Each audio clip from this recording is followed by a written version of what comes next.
Have you ever applied for a home loan with confidence only to be shocked by your credit scores when the lender performed a credit pull? Don't feel bad. This happens every single day due to misleading credit monitoring apps that lead you to believe the credit scores they're showing you are similar to what lenders see, which couldn't be further from the truth. You do not want to miss this video because I'm going to be breaking down which credit scores you should monitor and why. What's up? My name is Kelvin McNeil and welcome back to my channel where we discuss financial wellness, mindset therapy, and real estate. And if you like straightforward educational content that's easy to follow, do me and you both a favor and hit that subscribe button to join La Familia. And if Instagram is your thing, go ahead and follow me there at Kels_Mac. As a mortgage lender, I speak with potential home buyers daily who are eager to get pre-approved so they can either begin shopping for their dream home or make offers on those cute houses they've recently added to their Zillow or Redfin wish list. But there's always one thing that stands in their way, and that's credit. More specifically, credit scores. So in this video, I'm going to expose a few well-known and beloved credit monitoring apps while also giving you my top 3 websites to get the most accurate scores. And if you stick with me to the very end of this video, I promise I have some really good news for you that you will not want to miss.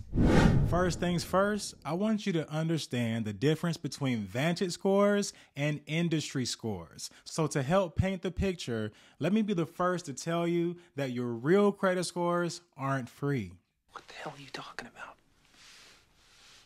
Yes, this does mean the credit scores that you see on those free apps like Credit Karma, Credit Sesame, along with free credit scores that credit card companies provide like Capital One, are not genuine credit scores.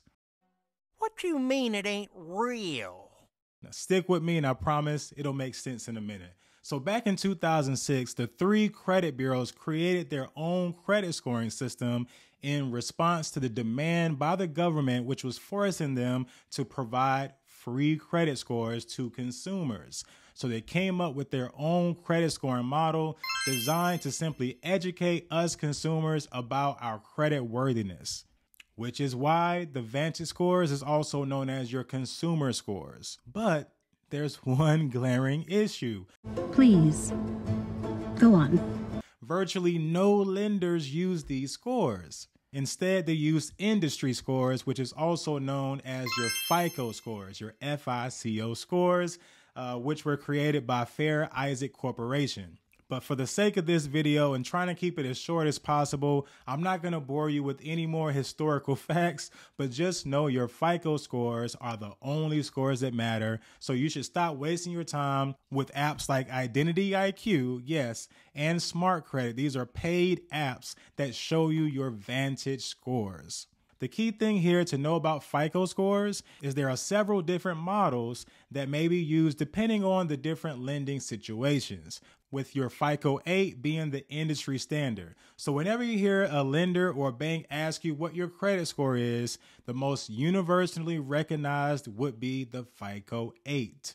However, the FICO 9 and then later on the FICO 10 will most likely replace it as the new standard in the future. Because, for example, the FICO 9 does not penalize you for paid collection accounts, nor does it penalize you for unpaid medical bills. So join me in hoping that they do replace FICO 8 with FICO 9, because that would help everybody out. But again, in this video, we want to focus on the credit scores that matter most to anyone who's looking to either buy a home or refinance a mortgage.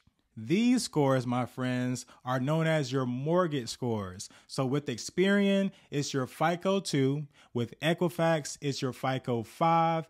And with TransUnion, it's your FICO 4. Which brings me to the next question, which is, what's considered a good mortgage score? Well, Get your pencils out. Here we go.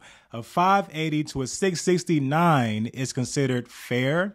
A 670 to a 739 is considered good. And a 740 to a 799 is considered excellent. Anything above that is just astronomical. So where can you check these mortgage scores? In my opinion, the top 3 places to check and monitor your FICO 2, 4, and 5 is Experian.com, myfico.com, and myscoreiq.com.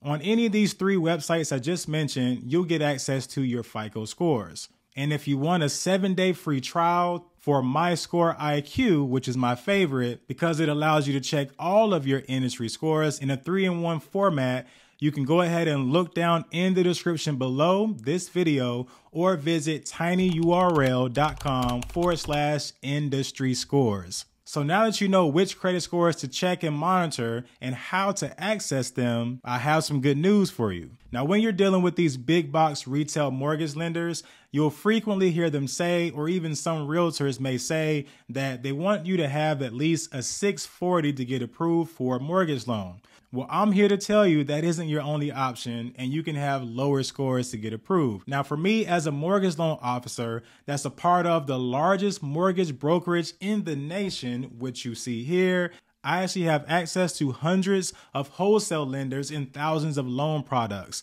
some of which may even work with you when you're even down in the low to mid 500s to the low 600s. As long as your DTI is below 50% and you have some money saved for a down payment, we may be able to work with you to get pre-approved. But if you have good credit, listen guys, don't throw that money away, spending it on unnecessary fees and high closing costs. Let me help you get the best rates available at the lowest cost. You can visit my website at www.applywithkelvin.com. That's apply with Kelvin to book a mortgage consultation if you want guidance, request a quote if you're ready to run some scenarios with me, or simply start your mortgage application if you're ready to get the ball rolling. At the time of this recording, I'm actively licensed in North Carolina, Georgia, Texas, Colorado, and Iowa, with many more states coming soon. But even if you're not purchasing in any of those states I just mentioned, don't worry, because I can tag team with one of my fellow brokers who is licensed in your state to help. If you found this video helpful in any way whatsoever, do me a favor and like this video, subscribe, and share it with like-minded individuals.